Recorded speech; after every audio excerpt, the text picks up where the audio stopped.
आजकल हमारे इंडिया में धर्म के नाम पर धंधा करने वालों की कमी नहीं है, क्योंकि लोग धर्म के आड़ में जल्दी फेमस हो जाते हैं। और इसी बहती गंगा में हाथ धोने निकल पड़ी है सनातनी मुस्लिम शबनम शेख। ये हिजाब लगाकर हाथों में भगवा लिए हुए राम मंदिर को निकलती है। अच्छी बात है, धर्म स्थल है, जाना चाहिए, चाहे आप किसी भी धर्म से हो। अगर आपका श्रद्धा है तो आप जा सकते हो, कोई भी दिक्कत की बात नहीं है। लेकिन एक बात जानना चाहते हैं, अगर ये सच में धर्म को मानती है, अगर तुम सच में श्रद्धा के हिसाब से जा रही हो, मतलब श्रद्धा है तुम्हारे अंदर तब तुम जा रही हो, तो एक चीज बताना, अयोध्या में विराजमान राम भगवान ने ऐसा कुछ कहा है कि तुम मुस्लिम या फिर अदर किसी धर्म को गाली देते हुए आओगी तभी तुम्हारा प्रार्थना स्वीकार किया जाएगा, अदरवाइज तुम्हें यहाँ से खाली हाथ लौटा दिया जाएगा, या फिर तुम्हें नर्क में भी जगह नहीं मिलेगा, ऐसा कुछ कहा है क्या? नहीं ना। तो बात दरअसल ऐसा है कि ये सब फेम के लिए हो रहा है। लेकिन हिंदुओं को या फिर जिस धर्म का लोग पक्ष लेता है, चाहे बहुत सारे ऐसे लोग हैं जो हिंदू होकर मुस्लिम का पक्ष ले रहे, मुस्लिम होकर हिंदू का पक्ष ले रहे, तो उसे ये चीज लगता है कि चलो ये मेरे धर्म के बारे में अच्छा कह रहा है तो ये बहुत अच्छा है। ऐसा नहीं है, ये सब फेम के लिए हो रहा है। अब यही केस आ जाता है शबनम शेख के ऊपर। तो शबनम शेख अगर सच में सनातन धर्म को मान रही है तो ये सिर्फ उसकी पूजा करती, ये इतना ढिंढोरा नहीं होता। धर्म मानने वाले कभी भी ढिंढोरा नहीं पीट के धर्म को मानते हैं, सबसे पहला पॉइंट। दूसरा पॉइंट ये है कि शबनम शेख फेमस इसलिए ही है, सनातनी मुस्लिम शबनम शेख फेमस इसलिए ही है कि ये एक मुस्लिम होकर मुस्लिम धर्म को ही गाली दे रही है, सिर्फ इस वजह से फेमस है। और दूसरी बात, ये एकाएक वायरल नहीं हुई है, पहले ये गलत तरीके से डांस भी कर रही थी, सोशल मीडिया पे बहुत तरीके से डांस भी किया है। उसके बाद जब ये फेमस नहीं हुई तो ये धर्म का आड़ लेकर यहाँ तक पहुंची है, तब लोग इसे जानने लगे। अब कुछ लोग बोलेंगे नहीं गलत है, तो इसके कुछ क्लिप्स है वो भी तुम देख लेना।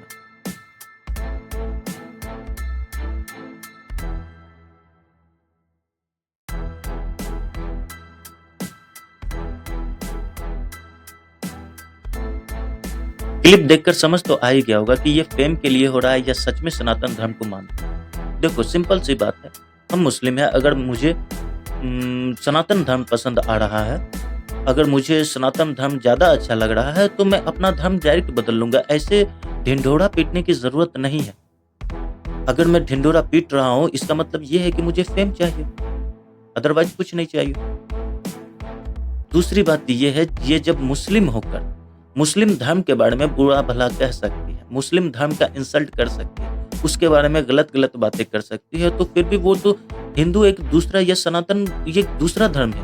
कल को फेम के लिए उसे हिंदू या सनातन धर्म के बारे में बोलने में 1% भी सोचने की जरूरत नहीं पड़ेगी। सिंपल सी बात। तो ऐसे लोगों को सिर पर चढ़ाने की जरूरत नहीं है, ऐसे लोगों को लात मारो।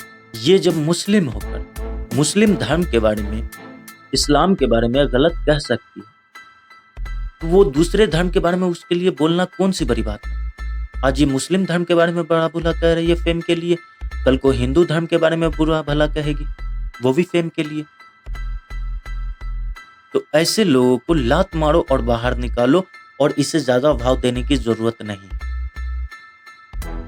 दूसरा बात एक तो बताना भूल ही गया, ये जब राम मंदिर को निकली थी तो 4-5 लड़के के साथ निकली थी। रास्ते में ऐसा क्या कर रही थी जिसकी वजह से यूपी पुलिस ने पकड़ के जम के पिटाई की और खिंचाई की,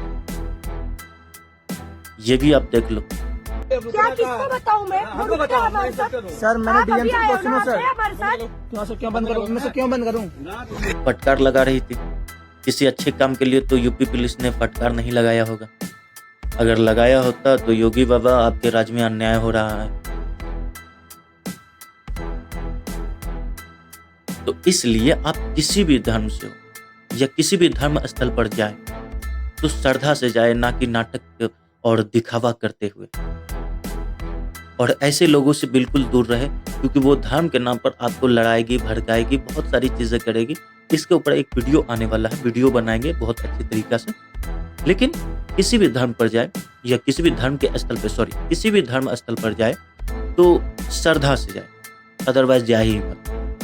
क्योंकि ऐसे भी वहां जाए राम भगवान हो या अल्लाह ताला दोनों लाठी लेके मार के भगाने वाले हैं। जय हिंद।